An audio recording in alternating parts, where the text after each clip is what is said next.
Stephen King, Dýchací metoda. Kapitola 1. Klub. Venku padal sníh, foukal vítr a bylo lezavo. Musím se přiznat, že jsem se toho večera oblékl trochu rychleji než obyčejně. Bylo to 23. prosince 1970 a myslím si, že to též udělali i další členové klubu. Je notoricky známé, že za takového počasí se taxík v New Yorku skoro nesežene. A tak jsem si objednal rádiotaxi. Zavolal jsem si už v 5:30, aby mě vyzvedli o 8. Manželka zvedla oči, ale neřekla nic. Už ve 7:45 jsem stál pod markízou činžáku na východní 58., kde jsme s Ellen bydleli od roku 1946, a když měl taxík 5 minut zpoždění, začal jsem netrpělivě přecházet po chodníku. Taxík přijel v 8:10 a já si nastoupil.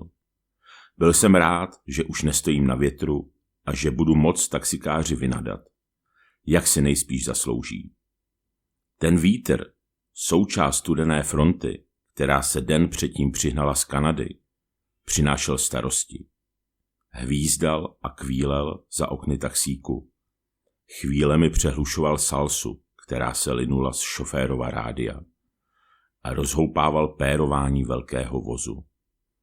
Mnoho obchodů bylo otevřených, ale z těch, kdo přišli nakupovat na poslední chvíli, nebyl na chodnících už skoro nikdo.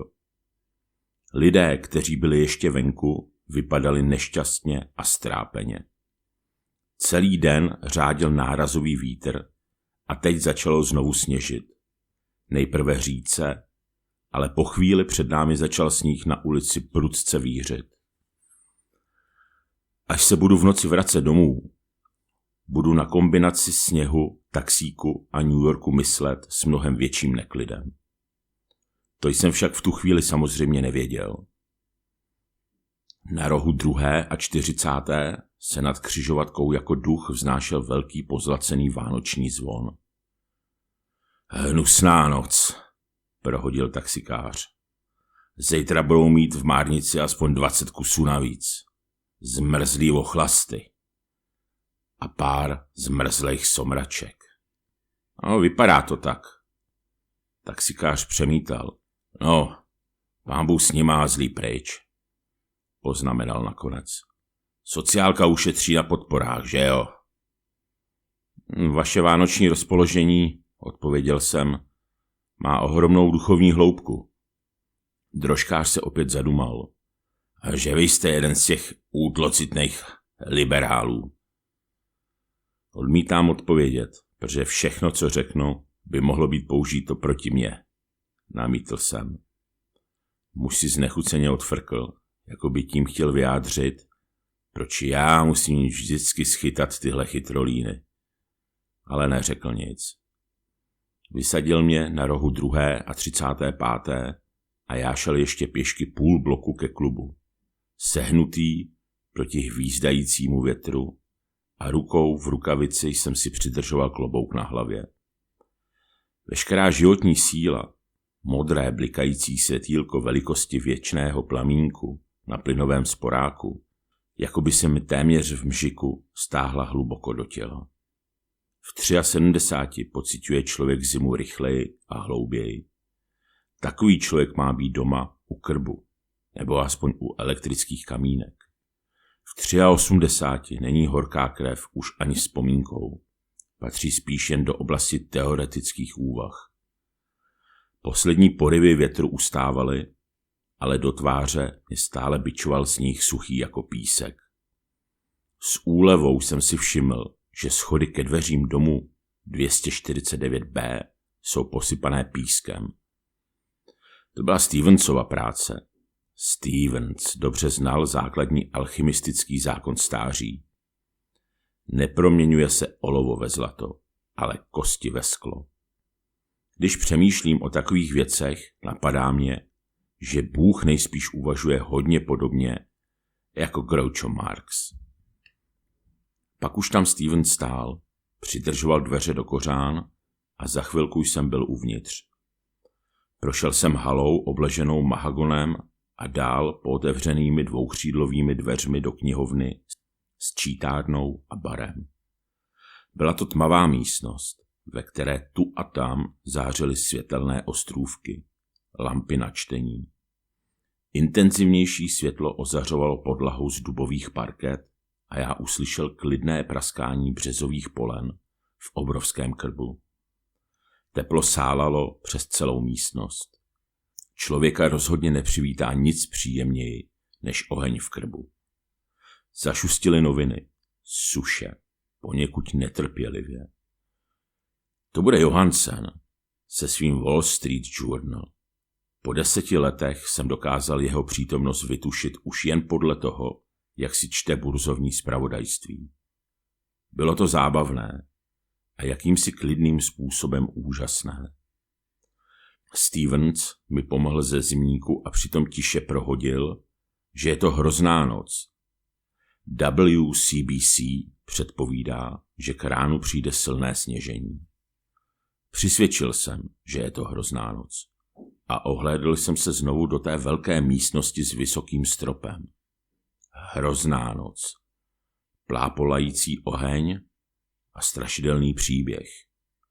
Neříkal jsem, že v 73 patří horká krev minulosti?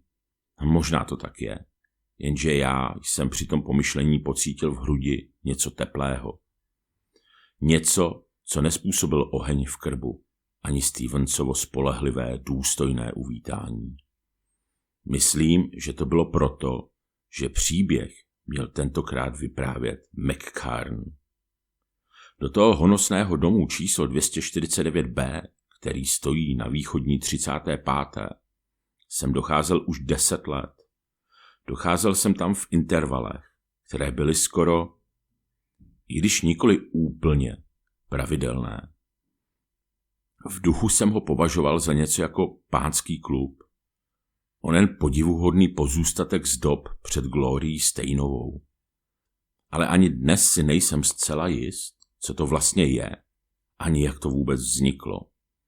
Onoho večera, kdy Emlyn McCarn vyprávěl svůj příběh o dýchací metodě, měl klub celkem asi 13 členů. I když do té mrazivé noci a skučícího větru se nás vydalo jen 6. Pamatuju roky, kdy klub mohl mít jen 8 řádných členů. A jiné roky, kdy jich měl nejméně 20 a možná víc. Stevens nejspíš ví, jak to všechno vzniklo. Jestli si jsem něčím jistý, pak tím, že Stevens tu byl od samého začátku, bez ohledu na to, jak dávno to začalo. Myslím si, že Stevens je starší, než vypadá. Mnohem starší. Má lehký brooklynský přízvuk a navzdory tomu je nesnesitelně korektní a úzkostlivě pečlivý jako anglický majordomus 3. generace. Jeho zdrženlivost je součástí jeho šarmu, který bývá často k zbláznění. Stevensův mírný úsměv jsou zamčené dveře se závorou. Nikdy jsem neviděl žádné klubové záznamy, pokud vůbec nějaké vede. Nikdy jsem nedostal žádnou stvrzenku za příspěvky. Žádné příspěvky se nevybírají. Nikdy mi nevolal tajemník klubu. Žádný tajemník tu není. A v čísle 249B na východní 35.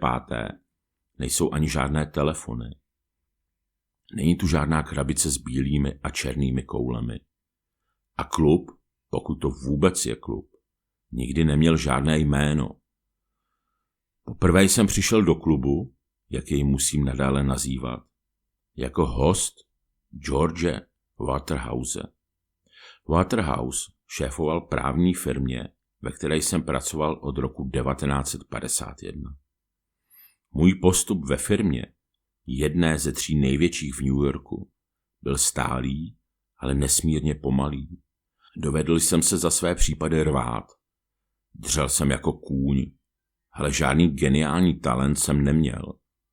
Viděl jsem, jak lidé, kteří začali pracovat ve stejnou dobu jako já, postupují mílovými kroky, zatímco já se stále vleču. A v podstatě mě to neudivovalo.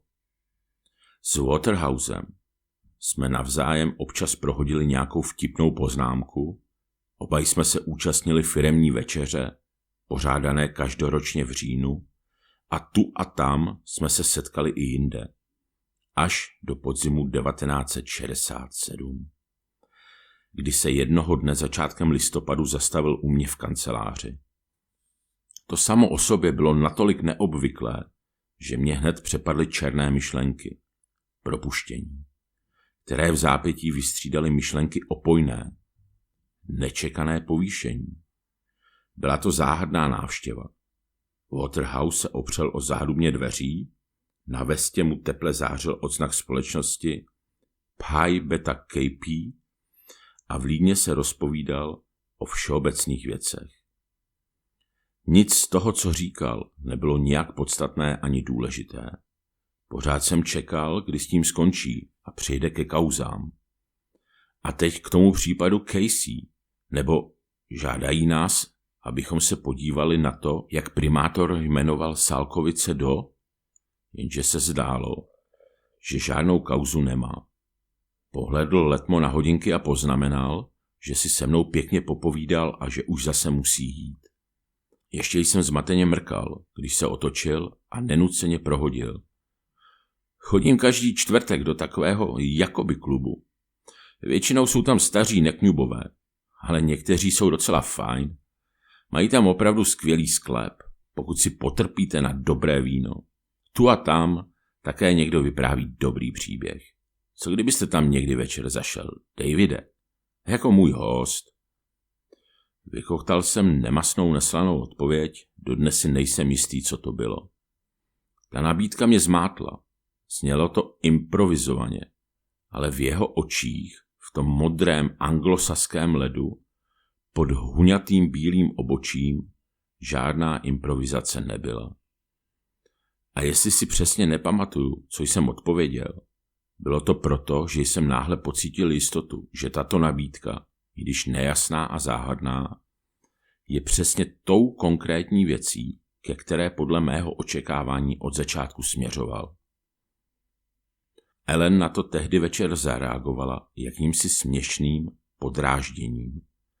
Pracoval jsem s Waterhousem, Hardenem, Loftonem, Fraserem, Effinghamem už asi 15 let a bylo nad slunce jasné, že nemůžu očekávat žádné zvláštní povýšení nad onu střední pozici, kterou jsem ve firmě zaujímal.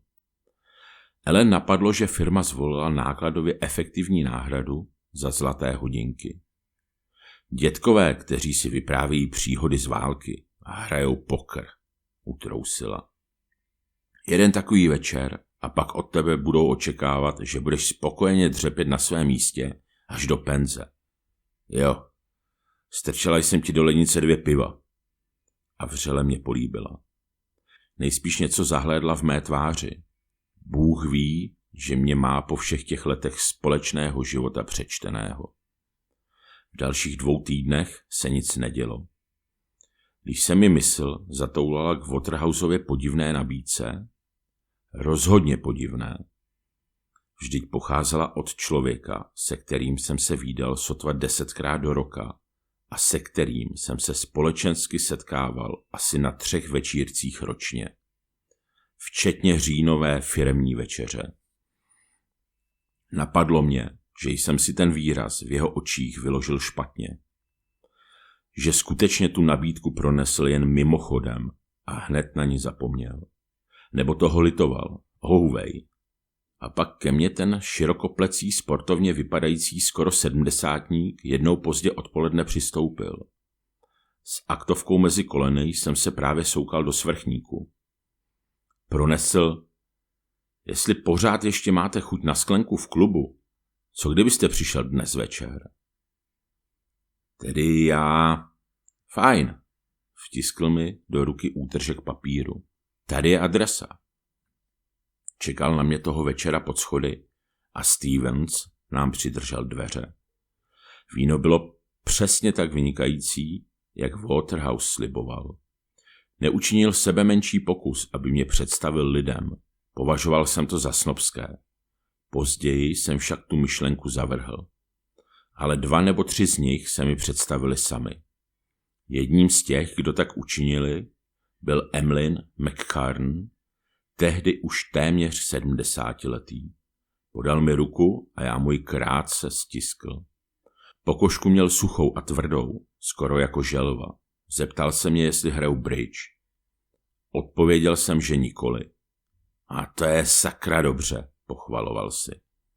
Ta zatracená hra přispěla v tomhle století k ubytí inteligentního rozhovoru po večeři víc než cokoliv jiného.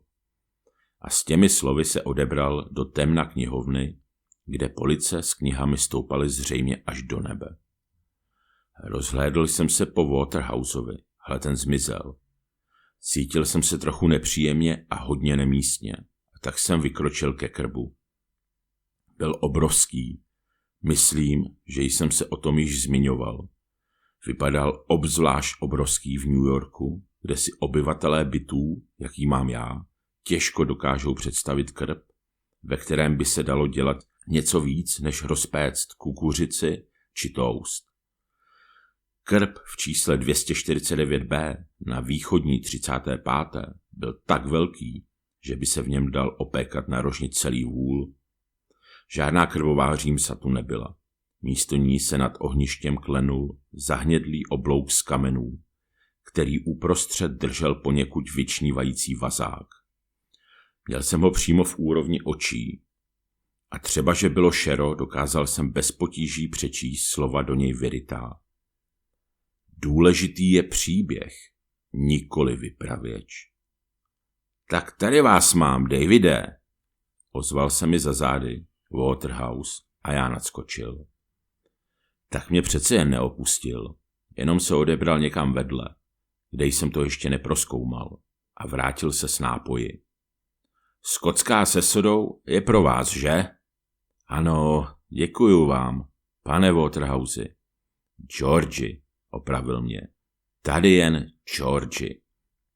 Tak tedy Georgi, opakoval jsem po něm, i když oslovit ho křestním jménem mi připadalo poněkud bláznivé. Co to všechno? Na zdraví, vyzval mě. Napili jsme se. O bar se stará Stevens. Připravuje skvělé drinky. S oblibou říkává, že to je malá, ale životně důležitá dovednost. Skotská otupila ostří mých pocitů zmatku a rozpačitosti. Ostří, ale pocity samotné zůstaly. Doma jsem strávil půl hodiny prohlížením svého šatníku a přemýšlel jsem, co si mám vzít na sebe. Nakonec jsem se rozhodl pro tmavohnědé kalhoty a sako z hrubě tkaného tweedu, skoro stejné barvy, a doufal jsem, že se neocitnu mezi muži, kteří jsou buď ve smokingu nebo v džínách se sportovní košilí.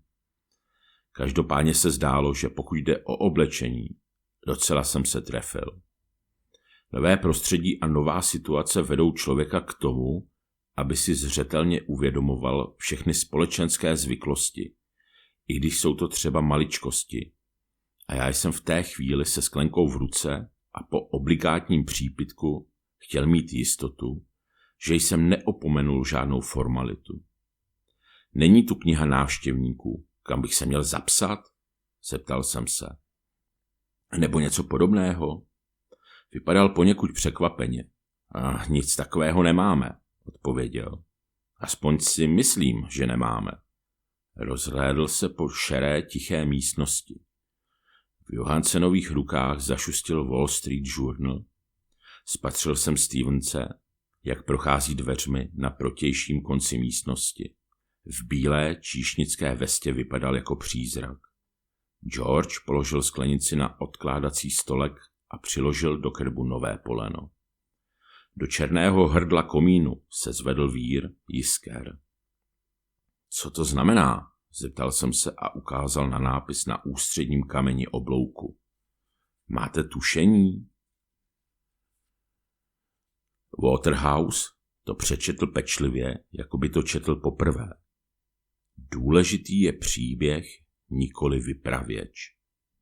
Myslím, že jisté tušení mám, připustil. Vy ho můžete mít také, pokud sem opět přijdete. Ano, řekl bych, že vy také. Za nějaký čas. Dobře se bavte, Davide. A odešel. I když to může vypadat divně, já jsem se ve své situaci, do které jsem byl hozen jako do vody, skutečně bavil. Především proto, že jsem odjakživa rád četl a tady bylo možné prozkoumat úplný poklad zajímavých knih. Pomalu jsem procházel kolem polic, ve slabém světle jsem se snažil přečíst hřbety svazků a tu a tam jsem některý vytáhl. Jednou jsem se zastavil a úzkým oknem jsem se podíval ven na křižovatku s 2. Avenue. Stál jsem tam a za sklem zarámovaným námrazou jsem sledoval, jak se dopravní světla na křižovatce mění ze zelené barvy přes oranžovou na červenou a zase zpět. A zcela nečekaně se mě zmocnil prapodivný a přitom velmi příjemný pocit klidu a míru. Ten pocit mě nezaplavil rázem, ale spíš se zdálo, že se do mě jaksi vkradl. Ach ano, jako bych vás slyšel, to dává smysl. Pozorování dopravních světel vyvolá v každém pocit klidu a míru. Vůbec žádný smysl to však nedávalo, to vám zaručuju. Ale ten pocit jsem stejně měl. Poprvé po letech to ve mně vyvolalo vzpomínku na zimní noci, v onom stavení na farmě, ve Wisconsinu, kde jsem vyrůstal. Ležím v posteli v podkrovním pokojíku, kde protahuje, a vnímám rozdíl mezi hvízdáním lednového větru, který venku navál podél kilometrů sněhových zábran, závěr sněhu suchého jak písek, a teplem, které pod 2 přikrývkami vydává moje tělo. Našly se tu i nějaké právnické knihy, ale byly zatraceně divné. 20 případů zuhavení mrtvoly a jejich posouzení podle britských zákonů je jeden titul, na který si vzpomínám. Kauzy domácích mazlíčků byl další takový titul. Tuhle knihu jsem otevřel a jak se dalo očekávat, bylo to vědecké právnické dílo, zabývající se právním posuzováním. Tentokrát to bylo americké právo. Případů, které se v nějakém důležitém aspektu týkaly domácích mazlíčků, od koček, které zdědily velké sumy peněz, až po ocelota, který se utrhl ze řetězu a vážně poranil listonoše. Byla tu řada děl Dickensových, byl tu Defoe, téměř nekonečný výběr z děl Trollopových a byl tu také soubor románů celkem 9 od muže jménem Edward Grey Saville. Byly vázány v pěkné zelené kůži a na hřbetě měly zlatě vyražené jméno nakladatelství Stedham a syn. O Savilleovi ani o jeho nakladateli jsem nikdy neslyšel. U copyrightu prvního Savillova díla Takoví byli naši bratři byl uveden rok 1911. Poslední román Příboj byl z roku 1935. O 2 police níž pod Savillovými romány se nacházel velký foliant s podrobnými plány pro jakési technické nadšence. Vedle něj byl další foliant, který obsahoval slavné scény ze slavných filmů. Celou jednu stranu vždycky zabíral snímek, zatímco protilehlá strana obsahovala volné verše, které se té scény týkaly nebo jí byly alespoň inspirované. Nebyl to nijak pozoruhodný nápad, ale zastoupení básníci pozoruhodní byli. Robert Frost, Marianne Mooreová, William Carlos Williamson, Wallace Stevens, Louis Zakowski a Erika Youngová, abych zmínil alespoň několik.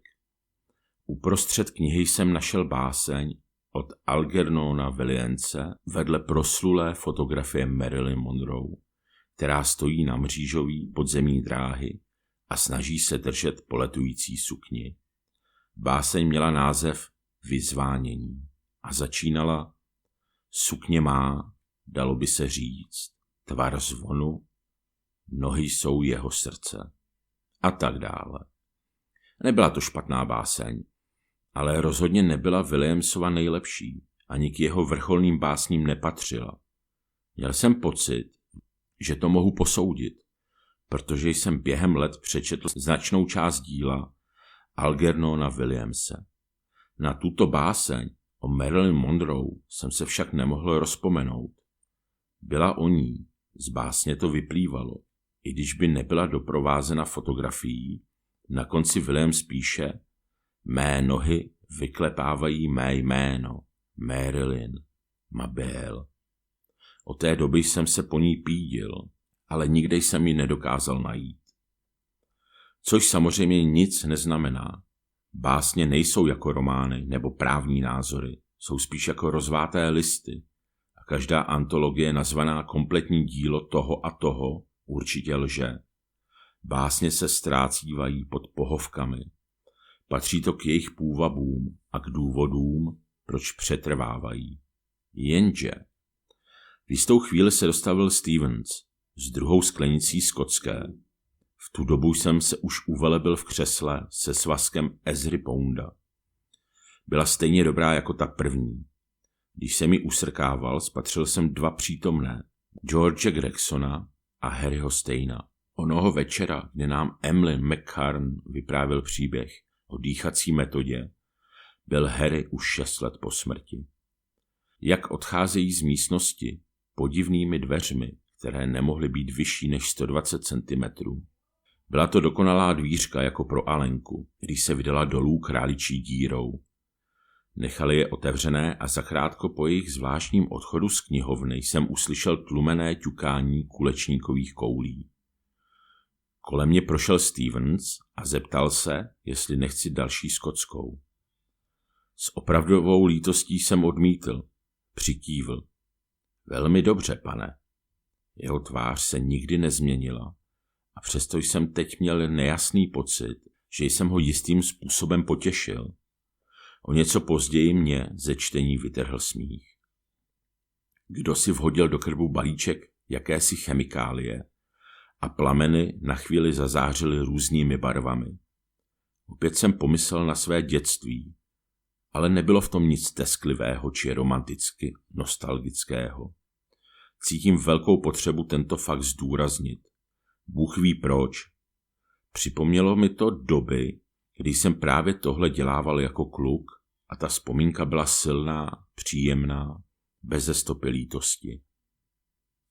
Všiml jsem si, že většina přítomných si přitáhla křesla do půlkruhu kolem krbu. Stevens vykouzl kouřící tác báječných horkých párků. Harry Stein se vrátil dveřmi hodnými Alenky v kraji divů a spěšně, ale mile se mi představil. Gregson zůstal v herně. Podle zvuku cvičil šťouchy. Po chvilce váhání jsem se přidal k ostatním. Poslouchali jsme příběh, nijak veselý. Vyprávěl ho Norman Stead a i když ho tady nehodlám opakovat, možná pochopíte, co si o jeho kvalitě myslím, když vám povím, že to bylo o muži, který se utopil v telefonní budce. Když Stead, který je nyní už také po smrti, dovyprávěl, kdo si poznamenal: tohle jste si měl schovat na Vánoce, Normane, ozval se smích, já však pochopitelně nechápal proč. Aspoň tehdy jsem to nechápal. Potom promluvil sám Waterhouse a o takovém Waterhouseovi se mi ani nesnilo. Absolvent Yale, člen společnosti Pi Beta Kappa, stříbrovlasý v obleku s vestou, šéf právní firmy tak velké, že to byl spíš podnik než kancelář. Tento Waterhouse vyprávěl příběh o učitelce, která uvízla v kadibudce. Kadibudka stála za budovou jednotřídky, kde tato žena učila, a když jednoho dne usadila své pozadí do jedné ze 2 děr budky, byl to shodou okolností den, kdy se toto zařízení odváželo na Annistonskou okresní výstavu na téma Jak se kdysi žilo v Nové Anglii, která se konala v národopisném středisku v Bostonu. Po celou dobu, kdy se budka nakládala a upevňovala na korbu nákladního automobilu, nevydala učitelka ani hlásku. Hanbou a hrůzou úplně oněměla. vykládal Waterhouse. A když pak vůz projížděl v době dopravní špičky Somervillem po dálnici 128, ulétla dvířka kadibudky do sousedního jízdního pruhu. Ale stáhněme zatím oponu, stejně jako za všemi ostatními příběhy, které potom to následovaly. O tom dnes večer vyprávět nechci. V jistý okamžik se Stevens vytasl z láhví koňaku, který byl víc než jen dobrý.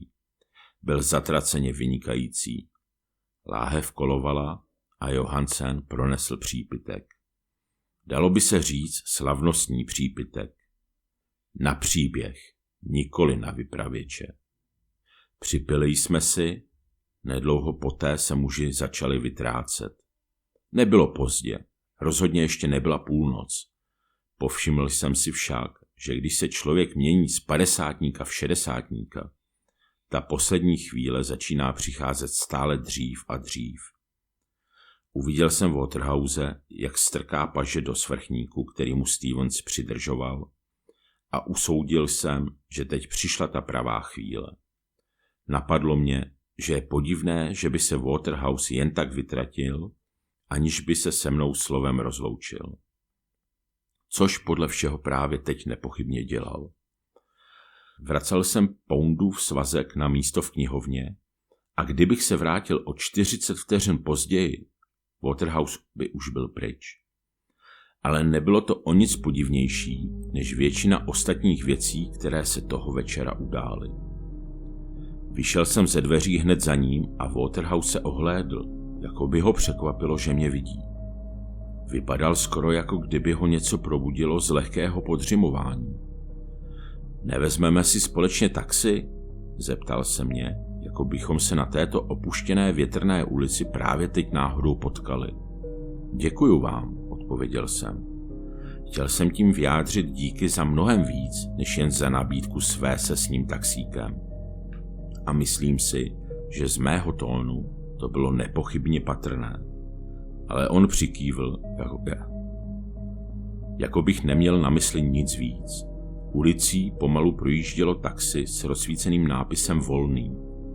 Lidé jako George Waterhouse mají zřejmě štěstí na taxíky i za takových strašně studených či sněžných newyorských nocí, kdybyste přísahali, že na celém Manhattanu nelze sehnat jediné taxi. A on ho mávnutím ruky zastavil.